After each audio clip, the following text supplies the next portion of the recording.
Jim, is there a comp to Josh Allen that you can draw from? Obviously, the ability of a quarterback to extend plays and run is prevalent in the league, but I mean specifically him, the body type, everything about the way he does it. Is there something you can draw from? Yeah. Steve was a little bit shorter, but reminds me of Steve McNair, sort of circa 2002, 2003. Steve, early on, a lot like Josh, was more of a threat with his legs than he was in the passing game. And then as he developed that threat in the passing game and control and everything else, the legs never left.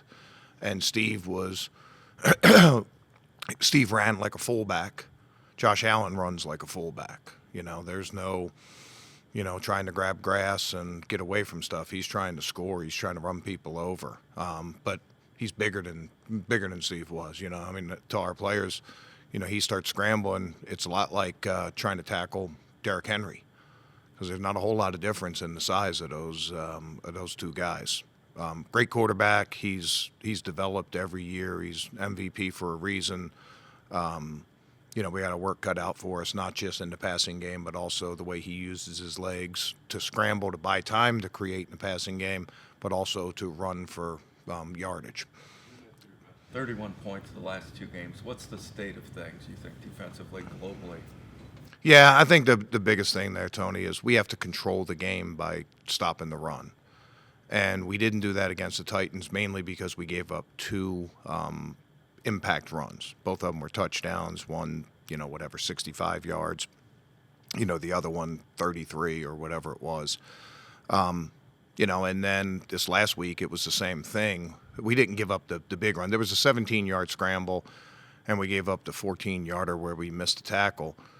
And if you really look at it, you can parse it a lot of different ways. You can say, well, other than those two runs, we gave up 3.5 a carry. And 3.5 a carry over the course of the season is going to be pretty good run defense. What I was disappointed the most within those stats is we didn't do a good enough job controlling that run. They were able to consistently run it where we couldn't really make it one-dimensional for the passing game. When they were able to force them to drop back, we did a pretty good job in that regard. But I'd say that's probably the biggest thing in there is, and as your run game goes, generally your red zone goes.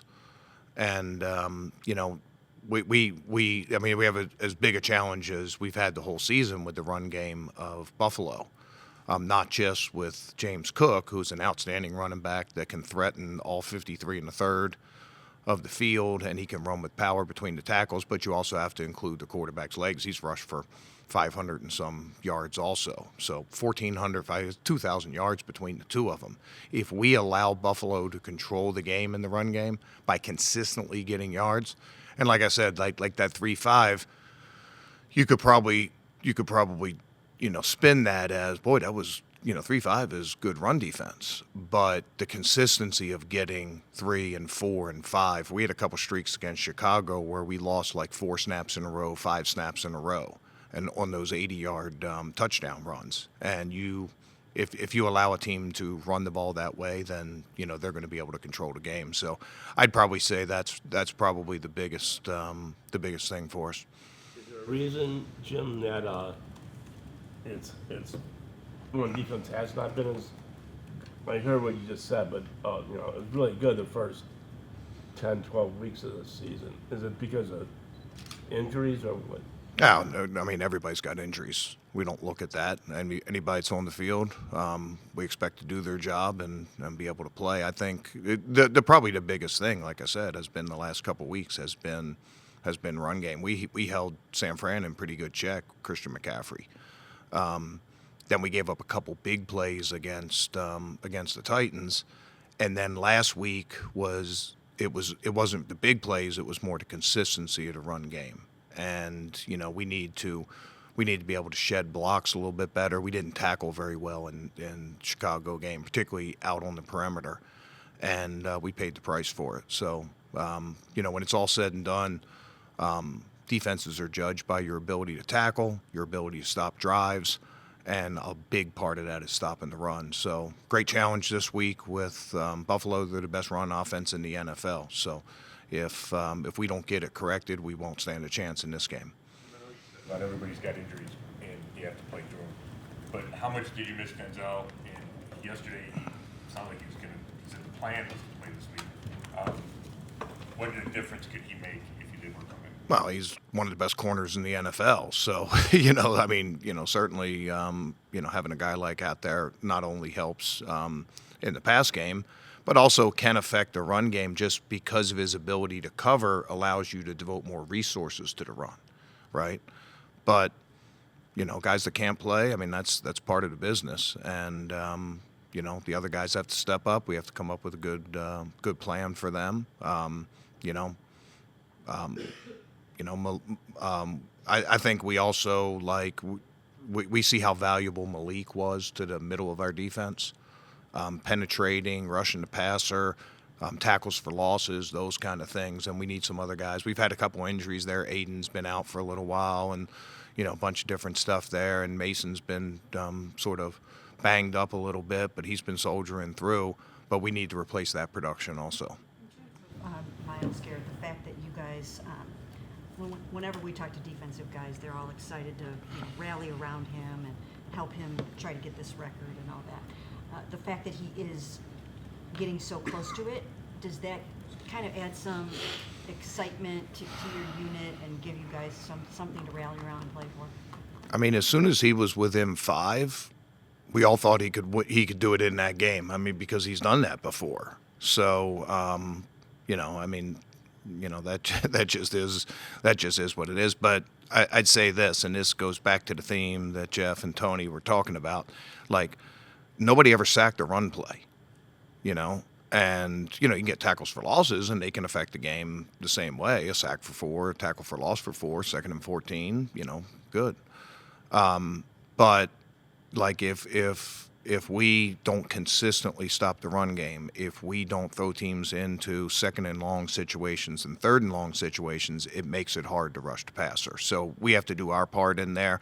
We have to, we have to get last week we saw 3rd down, we saw screens, we saw stuff like that because everybody knows what our strengths are and how they try to combat that. And it's up to us defensively, both individually and scheme and and all 11 to force teams to be able to have to drop back and pass, which would help Myles, right? If Buffalo comes out and runs it 60 times, you're not going to get any sacks. If he gets a lot of opportunities, his success rate is pretty high, and we're a pretty good pass rush team. So I like those odds, but all ties back, and that's the message. That's the message we have is we got to force teams to drop back and throw, and don't let them control the game with the run game. I guess along those lines, Myles has very much talked about how it's not just him; it is a team effort, as you kind of alluded to. What would it just mean for that entire group to know they helped him get to that mark, especially if he gets it done this weekend at home and all those different things? Yeah, I mean, I think everybody's concentrating on trying to get a win first and foremost. But it would certainly be nice to be able to get a win and get the record. You combine both of those, I think that's good, and certainly everybody would celebrate that, and everybody would recognize the role that each person played in it.